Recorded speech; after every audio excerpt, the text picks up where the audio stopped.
तो भगवान किसी भी एक एक विषय पर तब तक ध्यान नहीं देते, हस्तक्षेप नहीं करते जब तक उनके स्तर क्या विषय नहीं हो जाता है।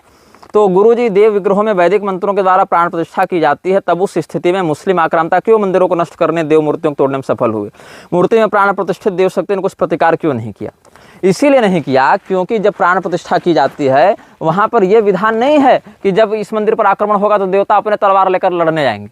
शास्त्र में अगर ऐसी कोई विधान वृत्ति प्राप्त होती तो यह भी घटना हो जाती, लेकिन उसका जो प्रतिष्ठापन किया गया है उस विग्रह का, उसमें न यह उद्देश्य है और न यह विधान में है। उसका उद्देश्य वह नहीं है कि जब कोई हमको मारने आएगा तो हम इस मंदिर को बचाने के लिए आ जाएंगे। हाँ, यद्यपि बहुत बार ऐसा आपको इतिहास में सुनने को मिलेगा या स्थानीय लोगों से सुनने को मिलेगा कि यहाँ पर तो अमुक आक्रमण हुआ था, लेकिन फिर ऐसी कुछ घटना घटित हो गई कि ये मंदिर टूटने से बच गया, यहाँ ऐसा कुछ हो गया, या सपना आ गया, या और भी आक्रांताओं के साथ ऐसी कुछ बात हो गई। जैसे मैं ही बताऊँ, झारखंड में एक स्थान है भवानी मठ, चतरा जिले में पड़ता है। किसी उग्रवादी ने वहाँ देवी जी की मूर्ति को एक लात मार दी थी, और देवी जी की मूर्ति को लात मार दिया उसने, वामपंथी था वो। 1 सप्ताह के अंदर कुष्ठ हो गया, वो मर गया। तो उसके जो सहयोगी थे डर गए, उन्होंने बड़ा यज्ञ करवा दिया भगवती के लिए, और वो यज्ञ में कोई न गया प्रवचन करने। तो फिर हम 7-8 साल 9 साल के थे, हम ही फिर जाके प्रवचन करके उनको सदुपदेश दिए, क्योंकि दूसरे वहाँ जाने का साहस नहीं कर रहे थे उस जंगली क्षेत्र में। ये बात है लगभग 2006-7-8 की बात होगी।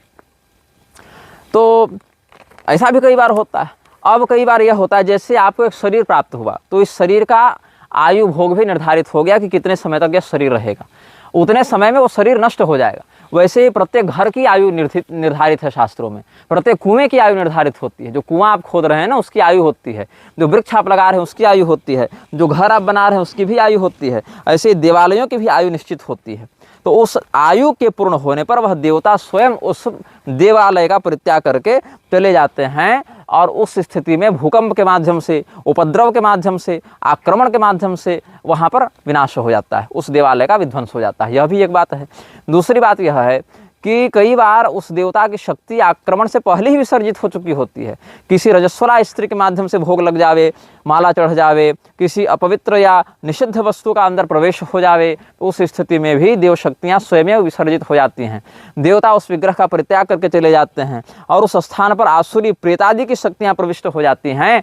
तो वहाँ देवता का विग्रह तो दिखता है, अंदर में भूत प्रेतादि आसुरी शक्तियाँ होती हैं, जिसके परिणाम स्वरूप वो जो देवालय है वो धीरे धीरे विध्वंस को प्राप्त हो जाता है।